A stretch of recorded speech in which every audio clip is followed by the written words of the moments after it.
All right. Thank you, Joan. So everybody get in the PD portal and get signed up. All right. Next, we're going to turn it over to the Distance Education Professional Development Center. So Ashley, I believe that you are up. Yes, that is me.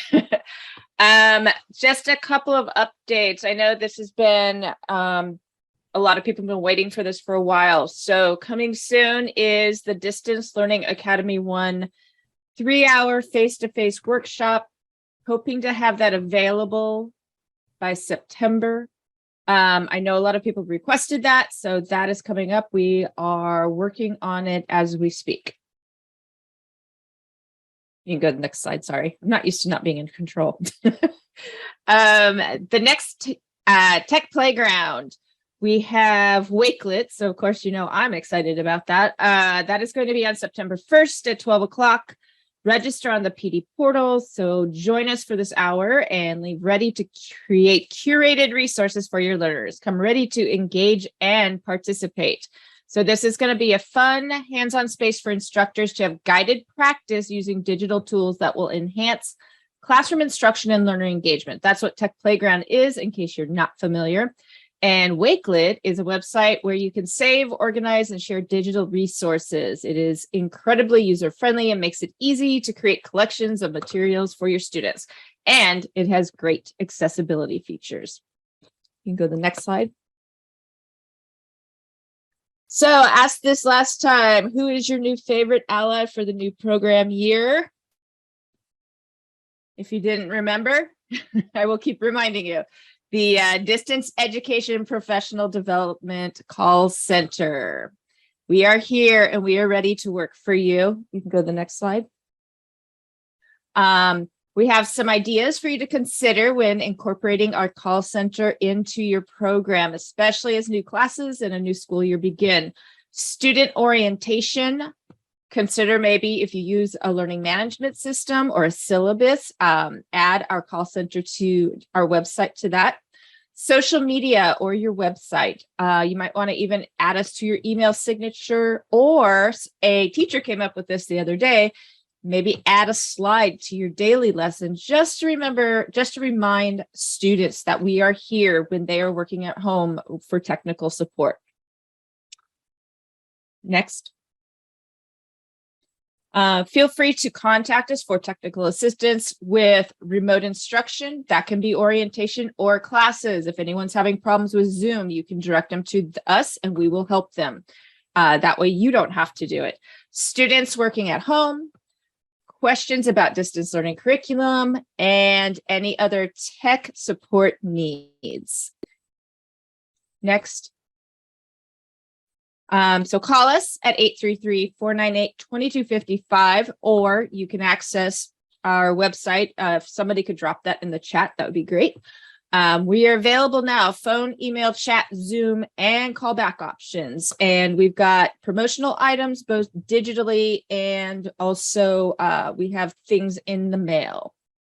I'm saying things, marketing items, promotional items that are being mailed to you guys as well. That's it. All right. Thank you, Ashley. Thank you. I'm going to pause for just a quick question to see if anybody has, or a quick moment for anybody has questions for the DEPDC or for the Distance Education PDC. So if you have any questions for Joan or Ashley, go ahead and put those into the chat. All right. So next section, we're going to talk about new trainings, conferences, and upcoming statewide events. So we want to make sure that you put this on your calendar. The Fall Institute is coming up on September 19th. We'll have the pre-conference day, and then the 20th through the 23rd will be the regular Fall Institute sessions. Registration is open. So the link is there on the PowerPoint, and we'll have somebody put that into the chat for us. We'll be at the Sheraton Capitol, Austin, Texas. And we will have a PD coordinators session during the pre-conference day, and Chris is going to talk a little bit more to us about that coming up towards the end of the webinar. So get yourself registered. Next slide. Paula, you want to talk to us about what's happening with Literacy Texas? Thanks, Beth. Howdy, everyone. Well, I've got a few of the literacy symposium dates. You can put those on the calendar and share those with your nonprofit and CVO partnerships and those that are around. They have October 28th to be the Dallas Fort Worth Symposium. That has not been decided if it's going to be face-to-face or virtual. And if it's going to be face-to-face, they hadn't decided the location. November 4th is Gulf Coast Literacy Symposium. That's down here in Pearland or the Houston area. Then on April 28th, you've got Literacy Symposium for faith affiliated programs. That's with Literacy Connects us with Lester Merriweather. And then the Lubbock one, the South Plains Literacy Symposium, will be face-to-face on May 19th, which is a Friday, and it will be in Lubbock, probably at the Alumni Center at Texas Tech. Then on the left-hand side is dates, and these dates have changed slightly. The Literacy Texas Conference in 2023 now. You'll arrive Monday night, the 31st, and the sessions will take place Tuesday and Wednesday, August 1st and 2nd. Then a real quick recap on how Literacy Texas did. We just came from that last week, and they increased their participation by 30% over 2021. So they had over 270 participants, 23 exhibitors, and they gave out 112 scholarships and offered 58 hours of professional development. So just wanted to share that if you want to pass that on to others. Thank you, Beth. Thank you, Paula. And Literacy Texas was a great conference. It was very strange to have the conference in your hometown, but we saw some just fabulous sessions, and it was great to be together. And it's going to be here again next year. Yeah, so you guys have to come to College Station. All right, next slide, please. All right, just an announcement that the National Pro Literacy Conference is going to be in San Antonio in October, and I think that the early bird registration ends around the 18th or 19th. So if you have an opportunity to go, this is a really good conference that I used to be able to go to most years, and they're just fabulous sessions. And so if that's in your budget, that was a great opportunity having them here in Texas. Coming up on the 25th of August is our TWC AEL business meeting. This is one that was supposed to be on the 11th today, and it got moved. So it's now going to be on the 25th. It will start at 9 a.m. and go through noon. This is a technical assistance type of session, so there won't be any PD credit, but registration is available in the PD portal. So you might just want to go back and check and make sure somebody from your program is going to be able to attend. And Lori or Ann, did you have anything to add about the business meeting? Not my, no, I'm behind the 8 ball on that one. Okay. All right, thanks. All right, and then just we wanted just to announce this one more time as you have getting the program back up and running for the fall, that there's some new links courses that are self-paced courses for some new professional development, the Teaching Adult English Learners Principles and Practices, and then 3 adult career pathways courses, building strategic partnerships, building a bridge to adult career pathways, and instructional considerations. So some that you might be interested in. All right, so we're going to take a pause here and see. I know there's been some activity in the chat, but I don't know that we actually have any questions. What did the folks think about the QR codes over sticker cards? Okay, Wayne, the question that Wayne is asking, so it was kind of cool. Literacy Texas did a new thing where they purchased a program that put a QR code on your badge, on your name badge. And then they had a machine that they scanned you in as you entered the room. And then when you left the room, you had like a little card with another QR code on it that you gave back to them, and they scanned you out. So you didn't have to do a sticker sheet. You didn't have to do a sign in, sign out sheet. So it was really cool. I think we're kind of interested in seeing how the results were if they have a whole bunch of people that got missed or missed a session, but it was cool. So some folks said, I loved it. And Deb said she'll let you know when she finds out the results. So it was kind of a cool new tool to kind of see in action. Any other questions? All right, we'll go ahead and move forward. If you have a question, just go ahead and pop it in the chat. All right, so we're going to start off talking about our monthly webinar series, and we are going to start with Manager Monday. Wendy, are you here? I am here. Go ahead and go to the next slide, please. Thank you. So the next Manager Monday will be this upcoming Monday, August 15th, and Dr. Rick Alvarado will be talking about what he's calling dealing with the tough stuff. And essentially that's how to hold those difficult conversations as a leader with your staff members. So we did a practice run this morning and it's really good information. So if you have anybody in a leadership role, whether it's a supervisor, a lead role, manager, anything like that, I would highly recommend that you pass that information on. Next slide.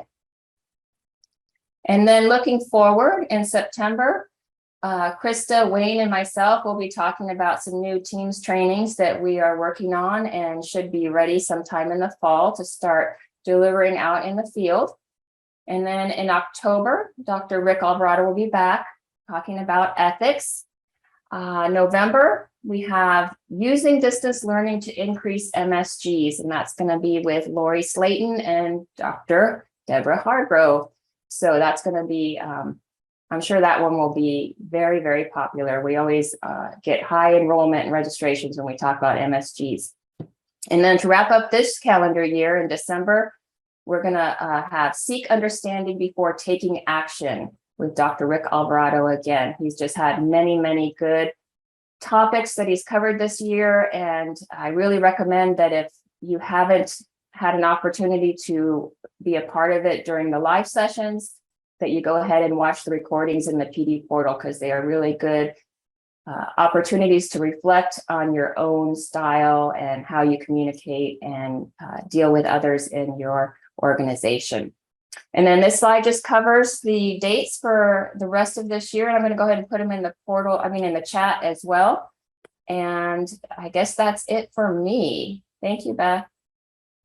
All right. Thank you, Wendy.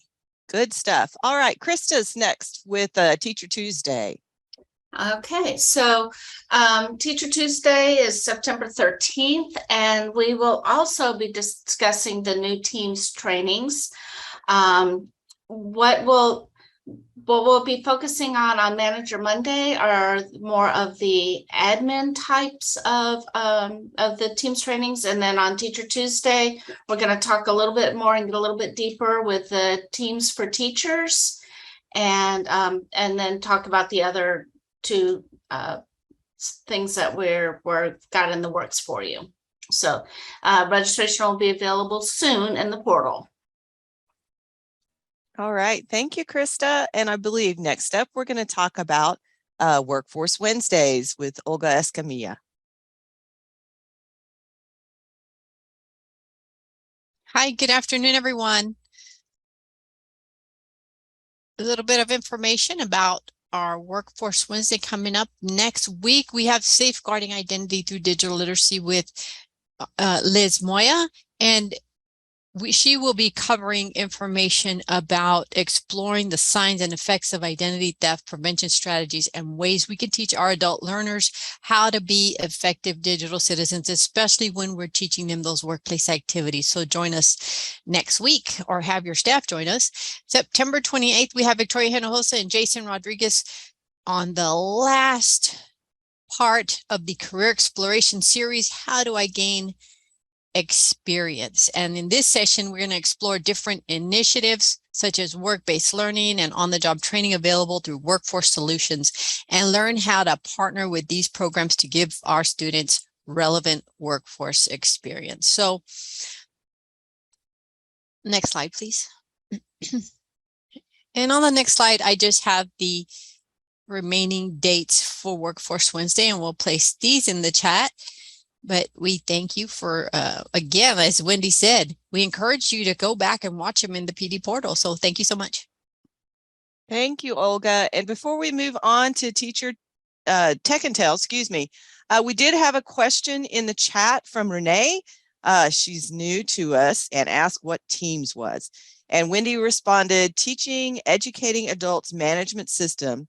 And it's the data system for the state of Texas. So Renee, that's where the statewide data management system that we all use, that's where we're tracking student hours, we're tracking staff, we're tracking professional development. So all the programs across the state have to get up to their elbows in Teams. So we'll happy to talk to you some more about that. And can I find data to base the PD plan? Which program are you working for, Renee? Welcome, by the way. Hi, I'm with Southwest Texas Junior College. You are probably familiar with Dr. Garcia. She is no longer with us, so I have taken her place. And this is my first introduction to AES. Ah, well, welcome. Well, it looks like Wendy is your PD specialist that we have here at TCAL that will help you work through some of those activities and PD plans. It looks like she'll be reaching out to you pretty soon. Okay, sounds good. Thank you. Yeah, great. Thank you, Wendy. Thank you, Renee. Okay, let's move on to Tech Intel. Anne-Marie? Yes, good afternoon, everybody. Howdy. All right, so we've got some August Tech Intels coming up tomorrow. We have Stella Villa returning.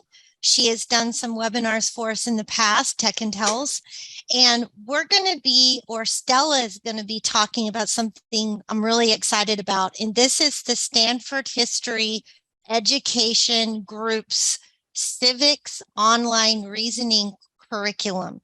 And then it is from Stanford University, and this is part of 3 different resources that we have, and we already have one in the portal called Reading Like a Historian, but this one is Core Civics Online Reasoning, and tomorrow is part 1. And so this is about what are the skills and essential questions people need to ask, or our students need to ask when they're online and they're looking at the validity of information. So the first one is tomorrow, and then part 2 is next week, and she will take a deeper dive into evaluating the veracity of online information. So that is this week and next week, and it is 1 hour this Friday and next Friday. Next slide, Beth, please. And I also would like to share that in September, we are going to be welcoming Amber Miller from Austin Community College for the first time to Tech Intel. Very excited about this. Those of you that attended the Distance Learning Technology Integration Symposium, Amber was a presenter, and she talked about Flippity and LearnHip. And so what we're going to do is on September 2nd, she's going to be presenting on Flippity, which is an interactive website with activities and games, and she uses it with her ESL students, but it's good for all students. And then on September 9th, she is going to come back and talk about LearnHip. And LearnHip is another wonderful website with activities and games. And I thought, oh my gosh, we got to bring these to Tech Intel. So that's what we're going to do, and very excited about that. So next slide, Beth. Here are the dates through to November, and stay tuned for December and January. I am working on December right now, and I'm hoping to co-present on a resource that I want to update with a teacher in the field. So December and January is coming, and I will post these in the chat pod. And next slide. And as always, I think I speak for all of us webinar hosts here. Your suggestions, ideas for what to present on these webinar series is very helpful. If you've got a talent at the local level that you think needs to present, please reach out to us. And we just want to thank you all. And Anne-Marie out. All right. Thank you, Anne-Marie. Okay, we'll take just a moment to pause here and see if there are any other questions that have come up. Or Deb, anything I have missed that's happening in the chat? No, ma'am. Just, no, it's been fine. Okie doke. All right, let's go ahead and move on to our next section of the webinar, where we're going to talk about testing and any updates around testing and testing training. So I'm going to turn it over to Tracy Hendricks. Tracy. Okay, thanks, Beth. Good afternoon. It's good to have you here this afternoon. Okay, next slide, Deb, if you would, please.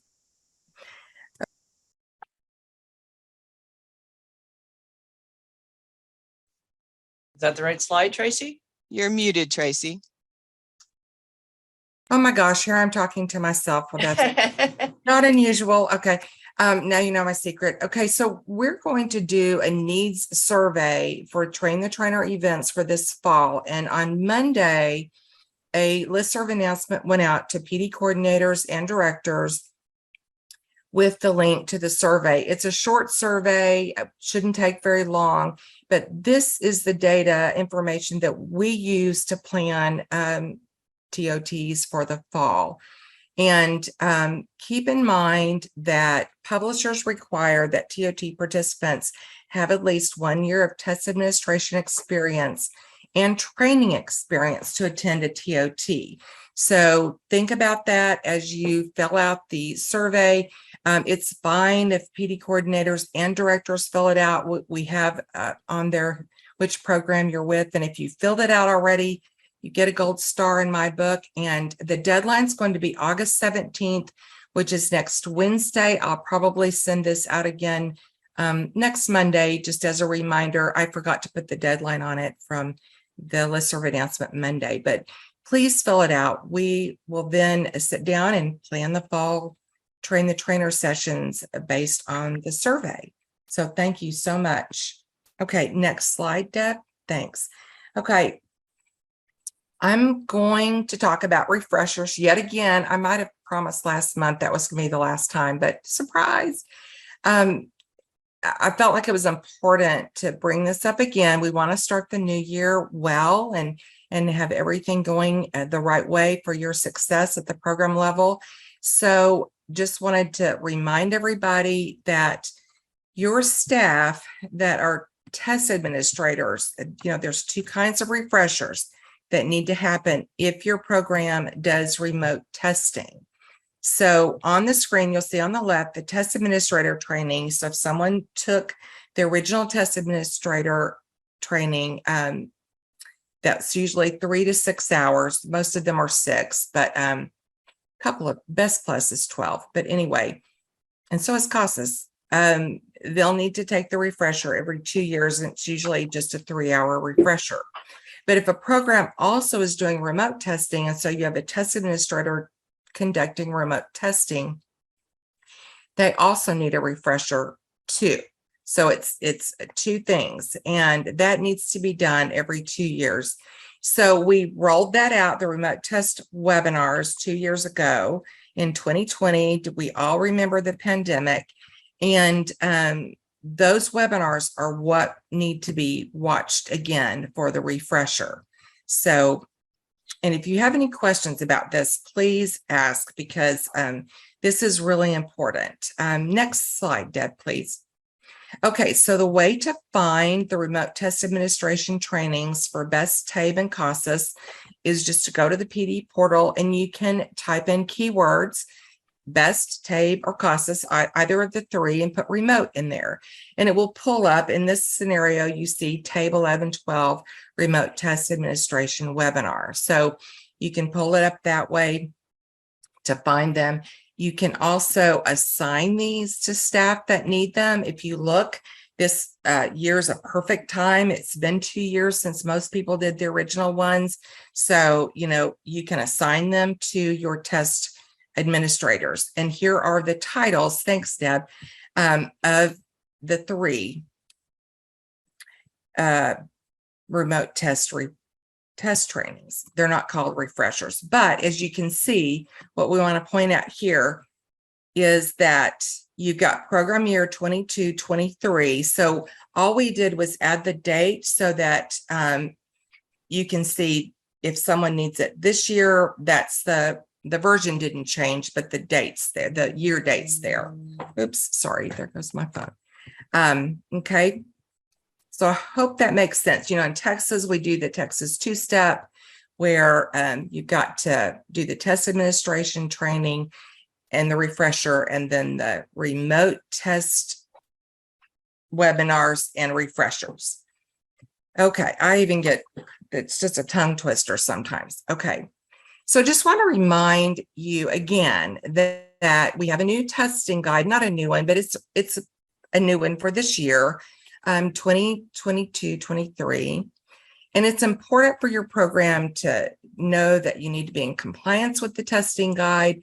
Not a whole lot changed with the testing guide from last year. However, in the back of the guide, it does tell you the things that did change for the year. It's just important that everyone in the program, and everyone especially who's testing, is aware of all of the compliance requirements in the testing guide, because it's kind of one of those things. You're held responsible for it, even if you didn't read it. It's kind of like when you get a new phone and you sign off on it. I don't read the contract, but I should. This is where we can get in trouble sometimes. So just wanted to give that reminder there. And if you'll go to the next slide. Thank you. You can find it. There's 2 things here. Thanks, Beth. I appreciate that. I was just thinking I didn't have a slide about where to find it. But you can see just on the green ribbon there, you can find the guide under resources in the TCAL website. Thank you, Deb. And you can click there and it'll have the AEL testing guide.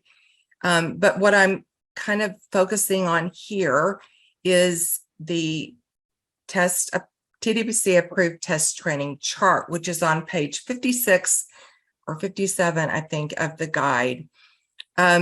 This is important because this has all of the criteria and compliance about testing for train the trainer events. Then you've got, like, this shows CASAS, for example, what's needed if someone is doing CASAS, the modules 1 through 4, and then the refreshers for that. And then it even shows the remote test training there. And at the top of the chart, when you go online, you can see it will take you, you can click on the PDF or underneath this chart, it will take you to the remote test guidance. So it's there. I do want to just, since we've got Renee on here who's new, and I'm sure that everything's overwhelming when you're new, but just a reminder that initial test training for every testing tool except Best Plus must be the Texas style version of test trainings. Like here with CASAS, it's got to be the Texas style CASAS. It doesn't have to be modules 1 through 4, but it needs to be, there's module 1 and 2, module 1 and 3, or it could be all 4. It depends on what your program uses, if you use e-tests or paper. So that's just something to keep in mind, especially if you're new. Texas style Best Literacy, Texas style TABE, 11-12, Texas style Class C. All of those are the versions of trainings that are approved by TWC. Best Plus is done through Cal. Anyway, so I just wanted to go over that because we had Renee on here. But any questions? I think that's all of my part. I do so appreciate you filling out the survey, and we will get busy planning Train the Trainer events for you this fall. Any questions? And thanks, Beth. I believe I'm done. All right. Thank you, Tracy. We'll give just a minute, just a pause here to see if anybody has questions. And I know the training, the testing and training piece can be a little weedy. So if after we're done, you have additional questions, Tracy is always generous with her time to help you kind of talk through some of those things. All right, so at this point, I think we'll go on to the next slide, which is announcements around our professional development portal, and I will turn it over to Laura. Do you want me to cover or do you want to cover? It doesn't matter. I could go ahead and cover while Laura's working on her audio. So they've got a couple of new courses that are published in the portal.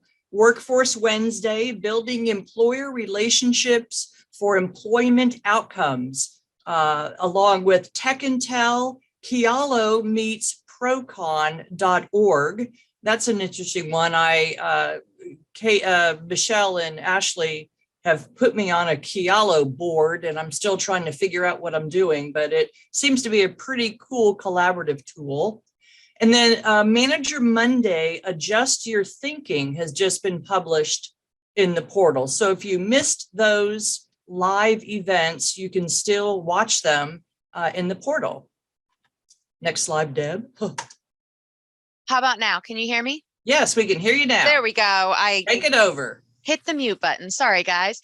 Okay, so a new kind of protocol that we have in place in the PD portal is to reach out to DL leads and PD coordinators a little bit more often when we see folks who are struggling with some of their tech skills with our courses. We have created a number of resources that will help people with some of the different tech skills that are necessary to go through our courses, such as toggling back and forth from the Connect community to the curriculum player. That seems to be one that really gets in people's way sometimes. But sometimes those resources don't quite do the job. And so we were talking and trying to figure out what our next steps were.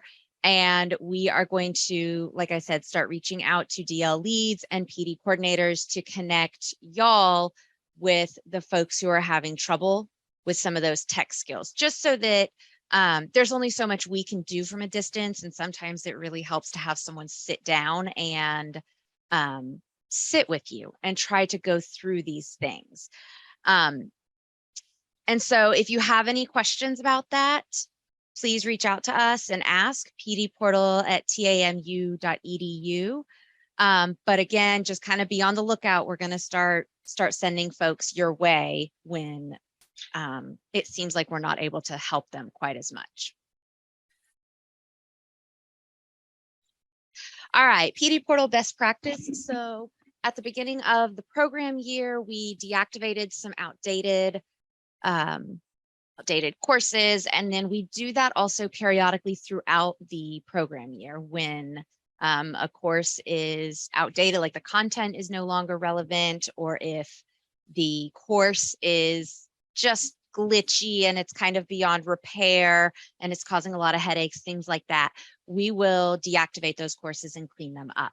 So best practice recommendation is before you assign a course to someone in the PD portal, or before you, let me say that differently, before you tell someone like in your program to go find a course and take it, or put it as a part of like a program plan as a requirement, jump into the portal, use the global search, and take a look to make sure that it's still there and available for folks to request. We do occasionally get emails where someone says, well, my program told me I need to take this course, but I can't find it. And it turns out that course has been deactivated. So just to kind of help alleviate a little bit of that runaround, we would recommend checking the portal before you assign things out to folks. And I can put a link in the chat pod that has the directions for how to use the global search. I think I have one more. Yep. Yeah, we're going to go into the team's announcements, and Laura, you are first up. Yes.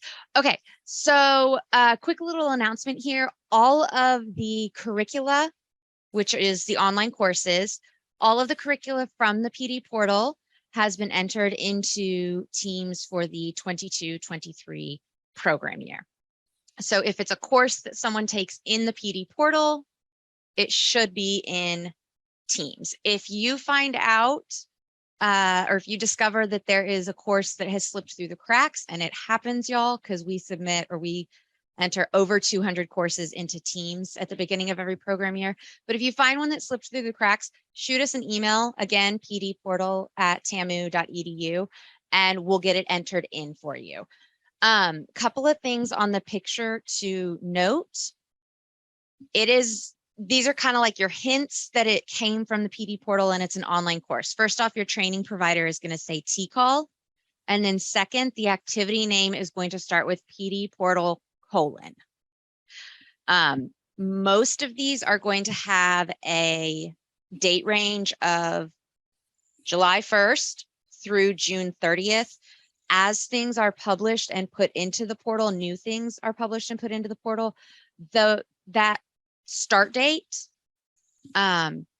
is going to be dependent upon when it was put in the portal, but that end date will continue to be June 30th. I think that's all I've got for now. Thanks, y'all. All right, Laura, before you leave, we have a question in that maybe you can address for us about active user reports from Leslie. That she's had a few staff leave and I've not received the active PD portal user email. Maybe I missed it. I just want to make sure we have them removed in clear seats for new staff. Do you have a kind of a timeline for active user reports? I think those are going to come out sometime. Let's see, it's August, so maybe September. What we like to do is give you guys the beginning of the program year to let your staff kind of even out, because we know that there can be a lot of turnover, new folks leaving, that sort of thing. So keep an eye out, Leslie, probably sometime in September.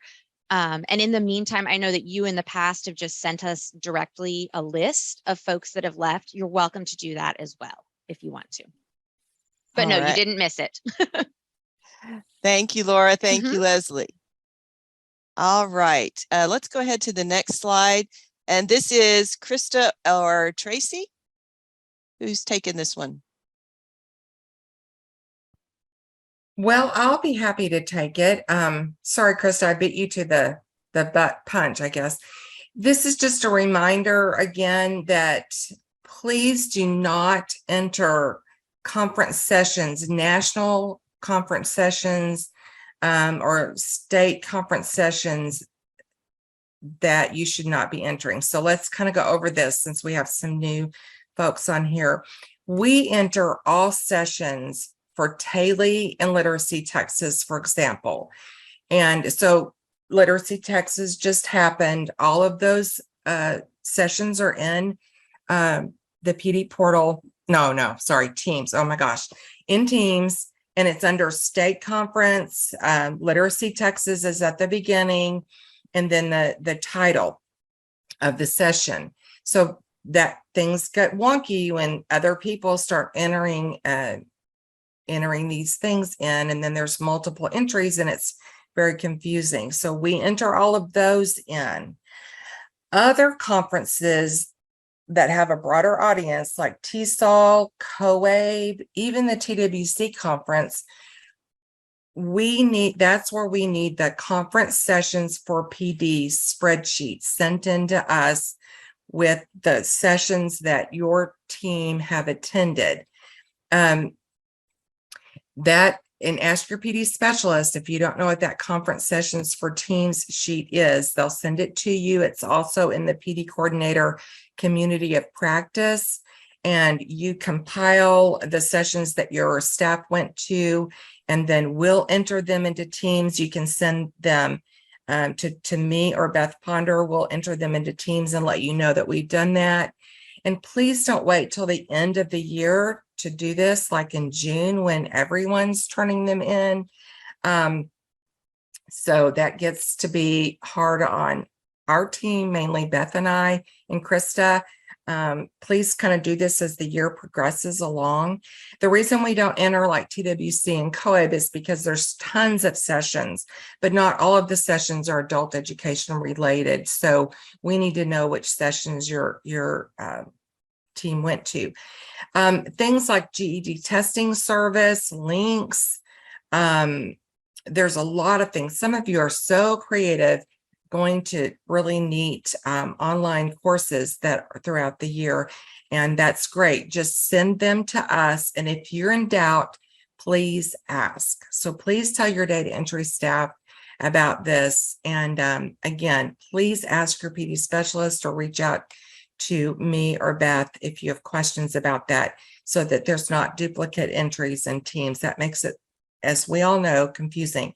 And just a note about conferences, keynote speeches and general sessions don't count for PD unless there's a description that relates it specifically to adult ed. The content has to do with adult ed.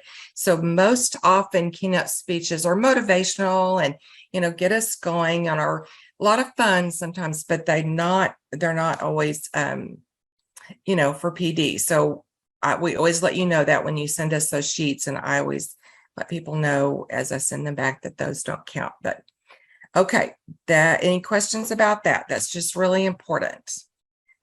And ask your PD specialist if you have questions. We're here to help. Thank you, Thanks. Tracy. Sure. And I just did make a note that Krista, and with Tracy's help, all the Literacy Texas sessions are in teams. So congratulations and good work. Any questions? Go ahead and put them in the chat. All right, let's go ahead and go on to the next slide. And I believe, Krista, you are up. I am up. All right. So first thing I want to talk about is the PD Coordinators Pre-Conference on September 19th from 8:30 to 12.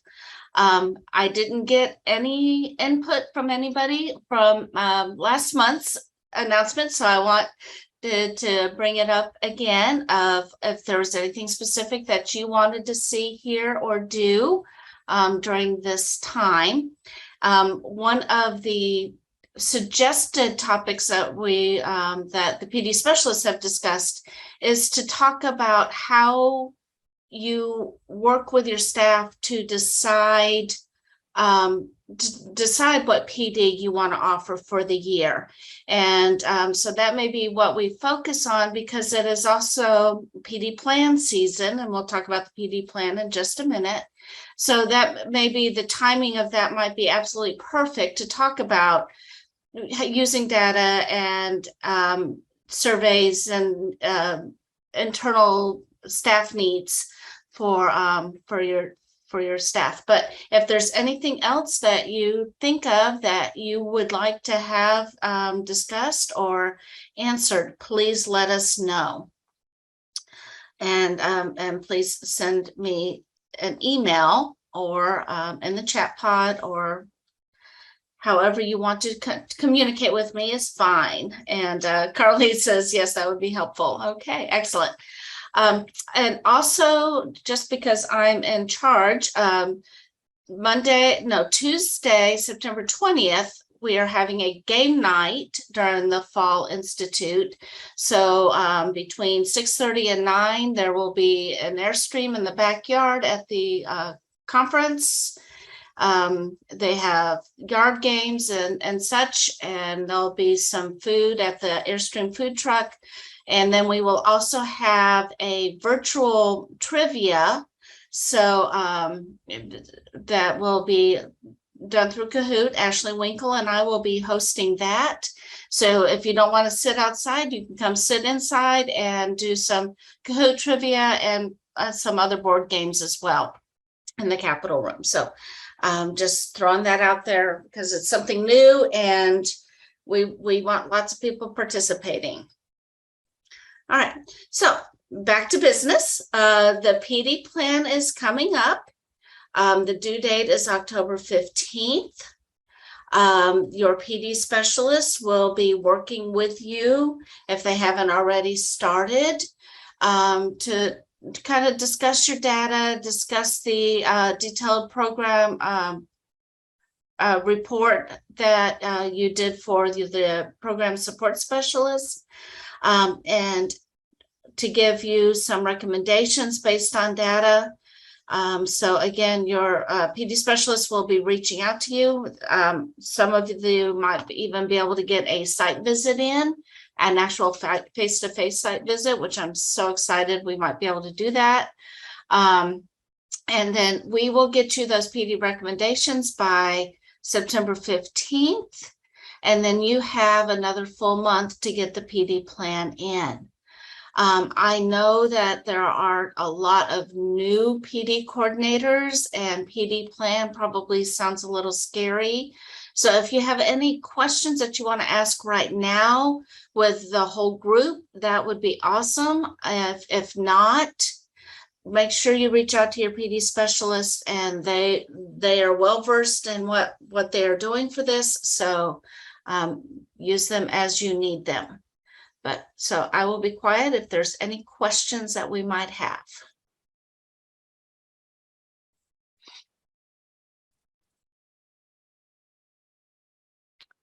Well, Krista, I have a question that came up earlier in the day, and I kind of like to throw it out to the group and Ann and Lori, since they're on the webinar with us representing TWC. The question was about a teacher who works for more than one program. And how does their PD get, I mean, does it count for both programs? How are the PD coordinators communicating with each other? So I'm not 100% sure. So I thought I would throw it out and see, folks, is there anybody that's had experience with a teacher that's working across providers, or Lori, if there's any guidance on how does that work for the individual instructor? You know, Beth, I'm not positive, but my suspicion is that the PD would follow the instructor the same way that hours follow students. Mm-hmm. And so you still should be able to pull a report on that staff member and get their PD cumulatively.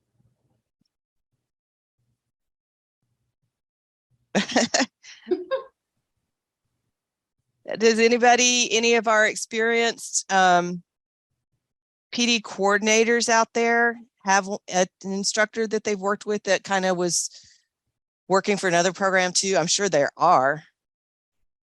Yeah, you know, we just don't hear about that in the state office very often.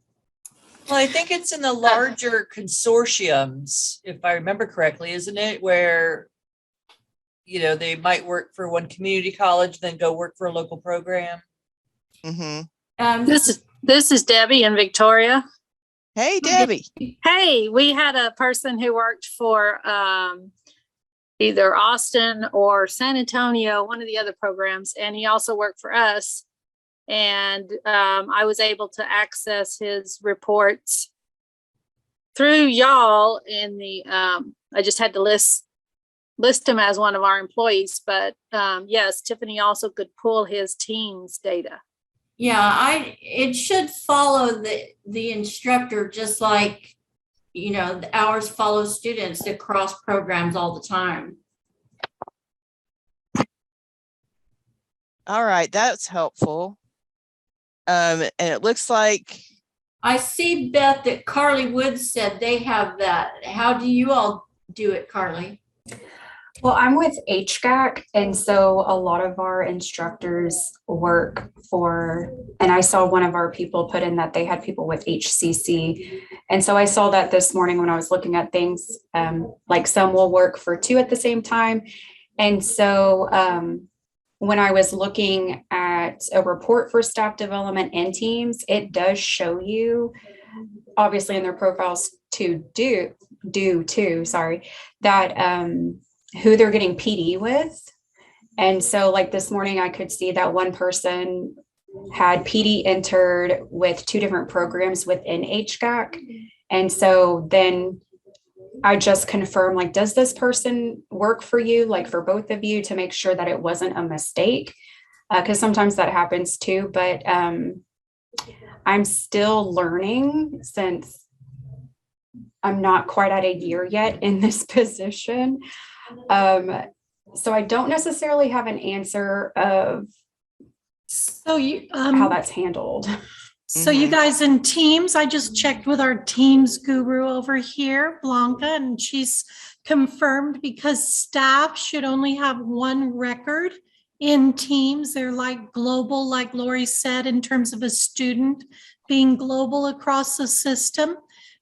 Staff are also have global records. So you wouldn't have to duplicate PD for a separate provider. See, I knew more than I thought I did, You Anne. did. That was the right answer. And you didn't have to Yay. call a friend. And we have a couple, Leslie and Jared, both that are asking for certificates so that they can keep those in their files. And Debbie J says, we also ask employees to let us know if they're working for another program. I guess that's part of the challenge too, is you may not know what you don't know. And then we also had a question, Krista, and this may be a topic that we want to think about for the PD, our PD time there at the Fall Institute. Are there any suggestions on how to track the documentation needed for audits or technical visits? Okay, yes, and I'm trying to think, we had that discussion, and I'll have to think back when we had that discussion on a PD coordinator webinar, and Lori Slayton addressed it. And it was back right at the beginning of the pandemic or around the pandemic. I remember we were all virtual, if I remember. Is that we did, Right. we actually had several program PD coordinators share how they track the, Well, and they're talking specifically documentation oh, for for the the teachers technical. who work for two programs specifically. Okay. So mainly. Yeah, you are responsible for having that information in your Right. files, but only for the PD that is being provided that you're attached to. doing.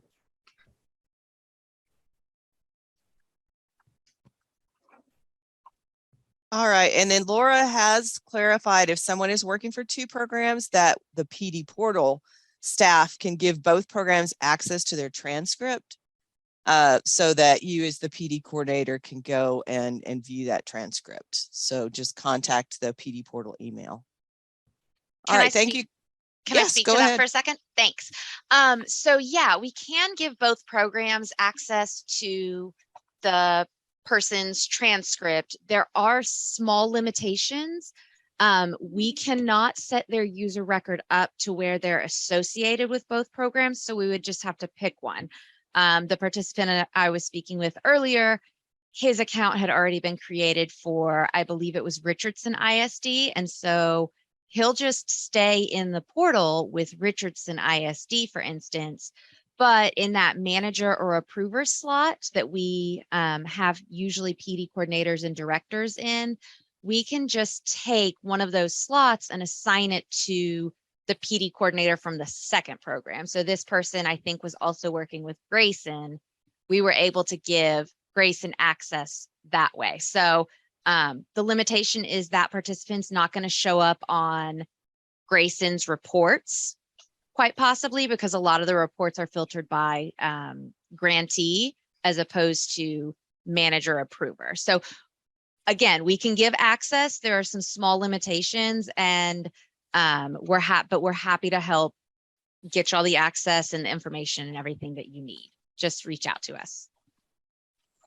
Thank you, Laura, and thank you. Beth, can I just clarify something? Absolutely. I just want to be sure y'all know, if you have a copy of the transcript for this person, you don't have to keep the individual certificates and documentation. Your transcript is documentation enough. Thank you for that, Lori. That maybe some people didn't know that or may have forgotten that. Okay, Krista, I believe if we want to go to the next slide, I kind of took over there with No, my that was that- question. That's exactly what this PD coordinator time is for. Was absolutely perfect. And I always love it when we actually have a discussion and get the right information out. So you didn't take over anything. You did it perfectly. So, and that's exactly the kinds of questions we want to be able to help you out with. So the next PD coordinator webinar will be September 8th. Remember to launch through your transcript and register, and I will be quiet. All right. Sorry. That's okay. Thank you, Krista. And we'll just go on to the social media slide. Be sure to like us on Facebook, share program stories. Ashley, I don't know if there was anything you wanted to add on this slide. Sorry, I didn't even know the slide was here. So no. Okay. All right. Great. Thank you. And then any last minute questions before we close up for the day? Again, you can always reach out to any of us, the PD portal, your PD specialist, or Krista and myself. We're happy to help in any way we can. And again, September 8th will be our next PD coordinators webinar, right before the Fall Institute, coming up fast. All right. Thank you, everyone. Have a wonderful rest of the week and hopefully a restful weekend. And we'll all do a little rain dance because we could sure use it. So thank you, everyone.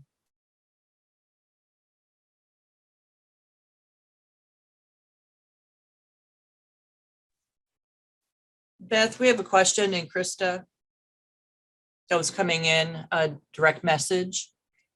Okay. Does anyone use Google Classroom or anything like that for their staff to turn in PD? Jessica, you're still on. Do you want to unmute and ask maybe clarify that a little bit? Are you talking about managing the PD? Or yes. Can you hear me? Yeah. Okay. Yeah. So I didn't want to take up everybody's time, but I looked in the community and I was trying to find some easier way for, I used to be a teacher and we would turn in lesson plans on Google Classroom. So I want to have a system to where there's already an individual folder for each staff member where they automatically turn in their PD instead of me getting it in an email. And I was just wondering if anybody already had suggested a better way. I think if I remember right, Grayson College does something like that. Okay. So Is anybody from Grayson still on? it also sounds like something like Tiffany Lee would do. Well, it'd be Ashley. No, they're not on. Is Ashley still on? Ashley, I thought they still did on. it. That's exactly what I thought, Krista. It's Yes. Tiffany Lee. 'Cause Tiffany's a Google queen. Yes. Can you guys hear me? I'm sorry. Can you hear me? Yes. Ashley. Okay. I'm sorry. I'm at her weird computer, so I'm off. No, I meant Ashley Oakfield, the PD coordinator. Oh, well, I was thinking Ashley Winkle. Oh, Wait, that's- can you hear Ashley Winkle? Yes, we can hear Ashley Winkle. I feel like I'm being ignored. Okay. I caught only part of what she just said, but to address the Tiffany Lee question, Tiffany's not here today because she had another appointment. But I heard Google Classroom and having your people submit to there. Is that what I heard? Yeah, like I want a place for them to turn in their PD certificates and it's all organized without them emailing me. Okay. There, and that is a great idea. What I used to do that with lesson plans, Yes. but what you would have to do then is wouldn't be that big of a deal, but you could create each one as an assignment. Mm-hmm. So for each one they need, just create an assignment and they just submit them to you. And actually that's a genius idea. So I did think about that. And then there's always going to be the ones that do more or less. So I know at one point I had made folders to where my kids would just send it to me and it would automatically go to their individual folder. And I've got to remember how I used to do that, but I didn't know if somebody had already done something do like that this before by, I spend all that time doing it. Yeah, just make sure you have it in that copy mode, the forced copy mode. so that Right. It'll go to them. And then I guess your best bet for that would be to put it under an other assignment, maybe. Okay. Like a But that, bonus I think that's a assignment. great idea. That would keep you so organized with that. I wish I Yes, had thought of because it. I'm really everything mad I gets didn't. lost in the email shuffle, and then I'm having to go back and, Oh, yeah. you know, we Yeah. have I too can't many believe I jobs didn't to- think of that. Okay, well, that's what I was just curious if anybody had done that before. Thank you, Jessica, for Appreciate it. the question. All right, y'all have a Okay. great day. You All too. All right. Thanks, everybody. I think we can close the room, Deb. Okie dokie. All Y'all right. take care. Thanks. Bye. Bye-bye.